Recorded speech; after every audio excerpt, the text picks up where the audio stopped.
Hello everyone, this is Minoxen bringing you another high-definition commentary of Heroes of Newerth.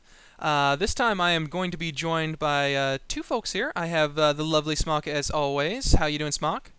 I'm doing well. How are you? Doing good. And I am also joined by Onaprayer. Thanks for joining us this time, buddy. You're very welcome. Thank you very much for having me. Quite a pleasure. It's been a while since I've had a cast. Well, we're glad to have you on board. And actually, speaking of which, do you want to go ahead and touch on the bands here? Yeah, sure. The bands were Engineer, Nymphora, Thunderbringer, Flint Beastwood, Dr. Repulsor, and the ever lovely, wow, I'm blanking. It's Pudge, but it's also a Devourer, right? That is correct. Yeah, so typical bands. Thunderbringer is banned just on principle. Simply because with the Chalice, I guess you could say, but with the Tri-Lane, his level advantage gives him a really large burst with his ultimate. He's known as a Tri-Lane killer. Engineer kind of fell off with the last patch, but he's still, I guess, ban-worthy just for his ultimate. Nymphora, of course, excellent gank hero and in a Tri-Lane. Flint Beastwood, I kind of don't really like the ban, but everyone always picks him lately, so I guess he's just banned for that reason. Pudge and Devourer and Dr. Repulsor are both overpowered, so yeah, happy to see them banned. So I guess we have 5 principal bans and one semi-principal ban. Yeah. True, true. As they hopefully you'll be looking forward to the new Dota 2, so you'll get to go back to all your Dota names. As I'm kind of looking forward to that possibility of. So I'm not slipping up so much. I'm always calling the Dota names out, which is too easy to do when you are a seasoned Dota player. Yeah, that would be awesome. I could finally, normally people say, why do you even use them anymore? But then it's like, I'm just preparing myself. Yeah, preparing for Valve's Dota 2. As we've got the Legion team is not fully picked out here, as I almost thought, because the little shadow pick of Bloodhunter, that would be interesting. But we're going to see what this hyddae, I'm guessing that's how you say it. Is he going to go this Soul Stealer or not? Hopefully, yeah, they do. As it is Andromeda, Witch Slayer, Forsaken Archer, Soul Stealer, and Hellbringer. Nothing really standing out there too much. I'm sure the Tri-Lane going to be going out with the Forsaken Archer. Do you see anything there on a prayer? Yeah, fairly standard. You're going to have the Tri-Lane with Andromeda. Well, actually, I'm not entirely sure how they want to run their Tri-Lane because they really have no solo lane hero. So perhaps they're going to do a 2-2-1 strategy. But I mean, Andromeda and Witch Slayer are certainly the Tri-Lane heroes, but I just don't see how they're going to run it if they choose to do so. True, true. Yeah, I hadn't even really. I just saw the typical Tri-Lane. Andromeda, Witch Slayer. That's usually your standard. Those are guys who are going to get stuck in a Tri-Lane one way or the other. But yeah, with Hellbringer there, I don't know if they want to send him off on his lonesome or not. But we do have the Legion team fully picked out here now. Smock, do you want to touch on the Legion team? Sure, yeah. I Fell love asleep. Pharaoh. I'm sorry. No, I was a little dazing off there. I'm sorry. I am excited to see Pharaoh, as always, played, and I do think that we will see a Tri-Lane again on the Legion team with Hammerstorm in that as well. So, I don't know. Boring Tri-Lanes as usual. How do you guys feel about the Hammerstorm pickup? I have yet to see a game where he has performed really well or anything. I mean, the Blood Chalice nerf also kind of, puts him back into more of a sometimes kind of role. But yeah, what do you guys think? It's pretty good. I mean, he gets a bottle. If he doesn't get a chalice, he'll just end up getting a bottle, and that's pretty much all he'll need for his mana regen. It's okay. I don't know. I just sometimes when I see him, I feel like there's other possible picks they could have gone that would have been as effective, if not greater than. Yeah, the Hammerstorm pickup is generally, you'll see him roaming. The only time I remember him being picked up, at least in Dota competitive play, was because he roamed early on. And with his armor boost, with his Galvanize, it's pretty effective when he does so. I'm actually, it's a pretty good pickup because I was looking at the Hellborn team and they have their initiation is really solid. And then the Legion team came back and countered with some really solid initiation of their own, with Hammerstorm, probably picking up a portal key. And then you have Pyromancer, and then you have Pharaoh, of course, and then Hag, so it's not a bad lineup. Yeah, definitely a strong initiation presence there, as they are kind of wandering around up here in the Hellborn jungle, hoping to be able to pick someone off. But unfortunately, Hellbringer is wise to their ploy and is hiding off there in the woods. And meanwhile, down in the Legion jungle, we have the same thing going on with the Hellborn tri-lane wandering around down in there. Not going to find anyone, though, as they are all top. And the wards... Oh, the ward being placed on the backside of the Legion creep pull there to prevent them from countering it, I guess, so easily. And it does give them vision up towards the river to see middle gank coming, or a gank from middle coming. Yeah, and then at the top, there's pretty much similar style wards. It's actually not blocking the pull, but I guess it's more important they want to keep an eye on what's going on behind the tower more than the actual creep block. Yeah, and Smock, what do you think of Pharaoh going up here with his buddy Voodoo Jester? That's, I don't know. I'm not used to seeing those two being palled up, but I can see that being somewhat effective. Yeah, I think they wanted to send, they definitely need to send 2 mid here to keep Soul Stealer down. And as we see Witch Slayer actually rotating over when they realized that they were just going against a solo Wretched Hag in the bottom lane. And now it's just going to be 2-on-2 in the middle, which is going to allow Soul Stealer to get decent farm with Witch Slayer there. Yeah, that I didn't even really see the Hammerstorm go down there, as there are goings-ons in the house here. But sorry about that for my little bit of distraction.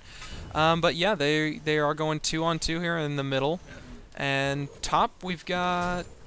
Where did his buddy get to? Camera work failing me. He's at the bottom on top of that little hill, trying to gank mid. I see. Well, he's just a sneaky one, isn't he?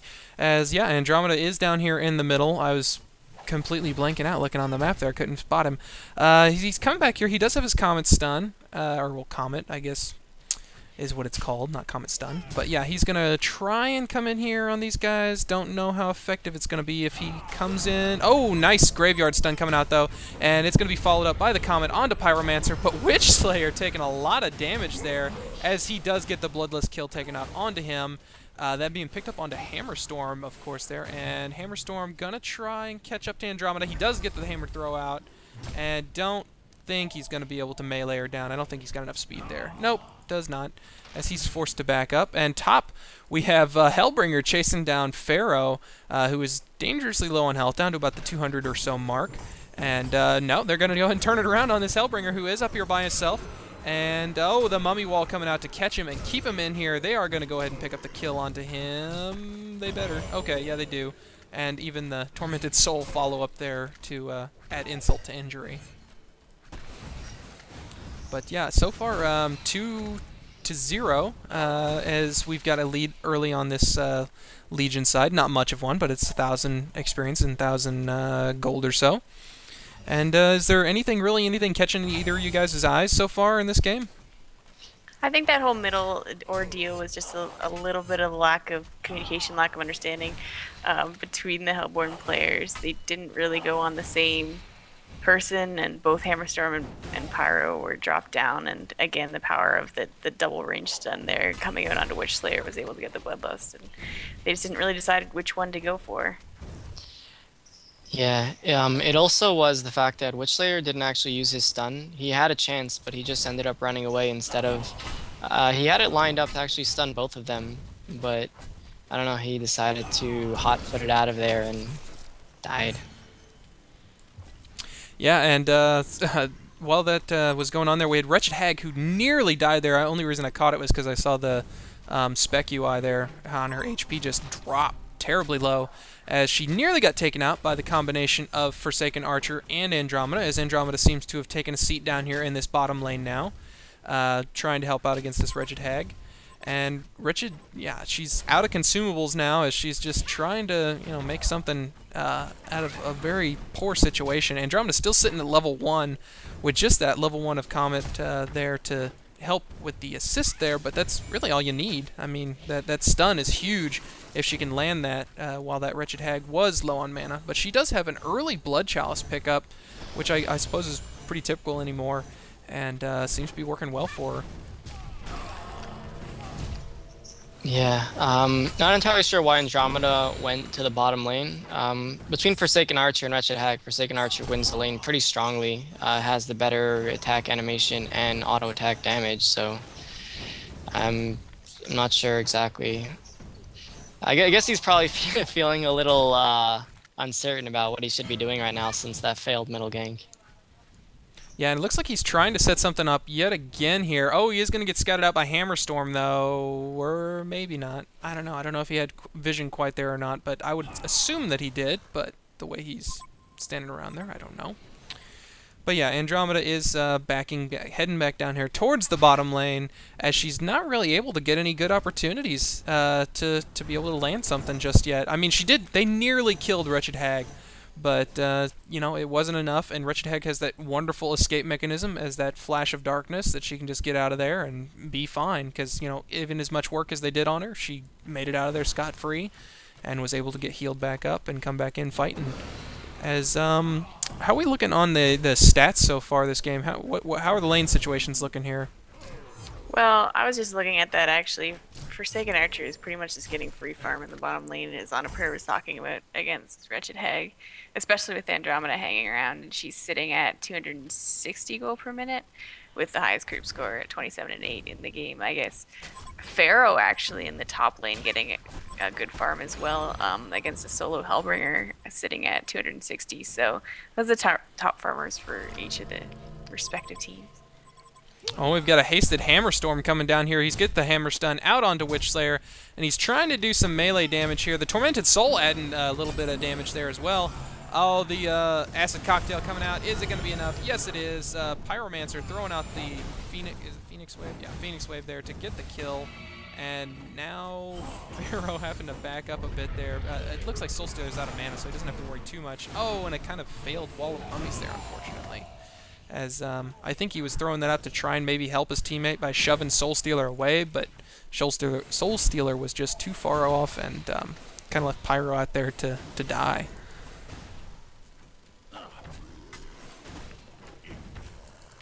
But yeah, we've got you know, like you guys, like Smock. Oh, never mind. We've got an ultimate coming out top onto Pharaoh, and he's gonna go down to the poison. Yes, he does.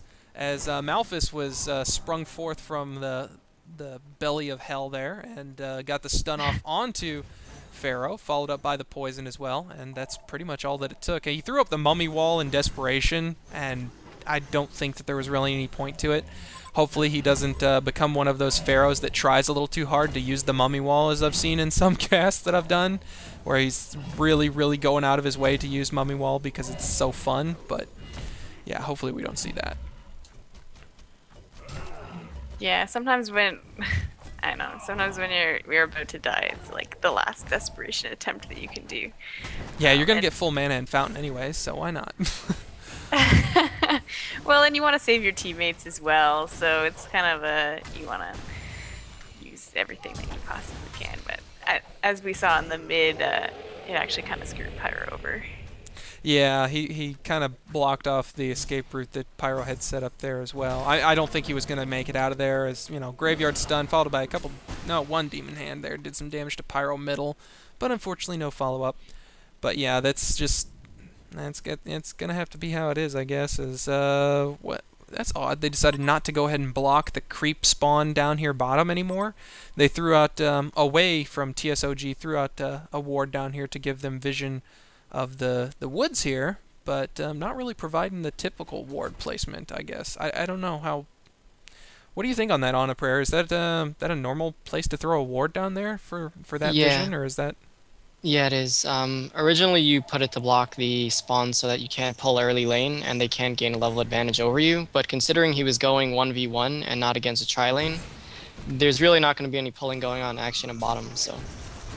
Yeah, we've got, the Pharaoh ultimate dragged in there on top of that Forsaken Archer, followed up pretty much by, you know, you're looking at the heroes here. They each had their part that they played.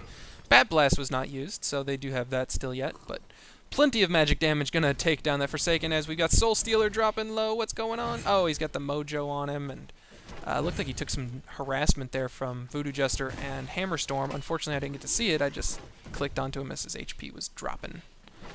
So